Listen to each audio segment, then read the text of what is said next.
ये इतिहास है कि बुद्ध इस देश में 2500 वर्ष पहले पैदा हुए थे, लेकिन अभी पुरातत्व ने कहीं नहीं सिद्ध कर पाया कि उस अयोध्या में राम पैदा भी हुए थे।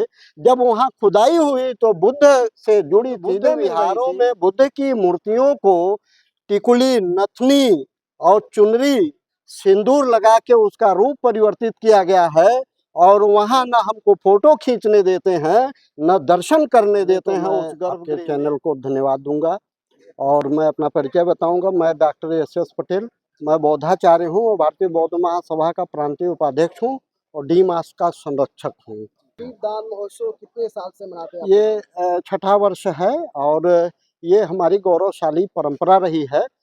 सिद्धार्थ गौतम को जब बोध गया में ज्ञान की प्राप्ति हुई और उन्होंने पहला धम्मोपदेश जब सारनाथ में दिया, धम्मचक्र को अतनाय किया, तो यह सुगंध कपिलवस्तु तक पहुंची और उनके पिता राजा सुद्धोधन के साथ प्रजा बहुत ही प्रसन्न चित्त हुई और उन्होंने कहा कि सिद्धार्थ गौतम जो बुद्ध बन गए हैं उनको कपिलवस्तु आमंत्रित किया जाए ताकि हम लोगों को भी वह ज्ञान प्राप्त हो सके। तो राजा सुद्धोधन ने दूत भेजा और उस आमंत्रण को तथागत गौतम बुद्ध बन चुके थे तो उन्होंने स्वीकार किया और कपिलवस्तु में आज के ही दिन, ये कार्तिक मास का 14वीं तिथि है, इस दिन वो कपिलवस्तु में पहुंचे तो कपिलवस्तु के वासियों ने दीप जला के उनका स्वागत किया और ये कल्पना किया और ऐसा महसूस किया कि आज कपिलवस्तु से अज्ञान रूपी अंधकार छट गया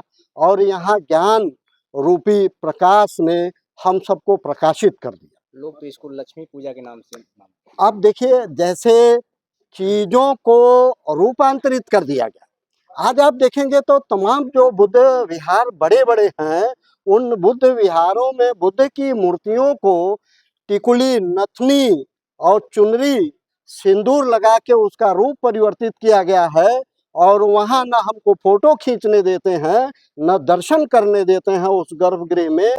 तो ऐसा धम्मद्वेषी लोगों ने किया है अपने स्वार्थ के लिए और ये सच्चाई हमारे लोग जान रहे हैं।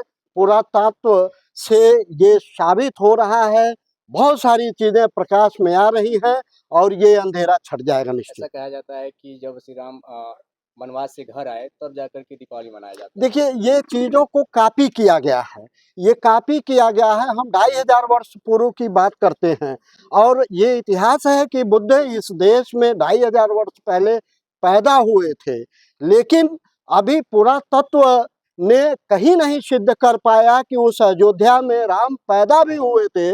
जब वहाँ खुदाई हुई तो बुद्ध से जुड़ी चीजें मिल रही थी। मथुरा के संग्रहालय में बुद्ध की मूर्तियां हैं। तो अब आप समझ सकते हैं कि धम्मद्वेषी लोगों ने किस तरह से इन चीजों को बदला है और हमारे समाज को डाइवर्ट किया है, गुमराह किया है, इतिहास मिटाया है और अपनी चीजों की टोपी पहनाया है।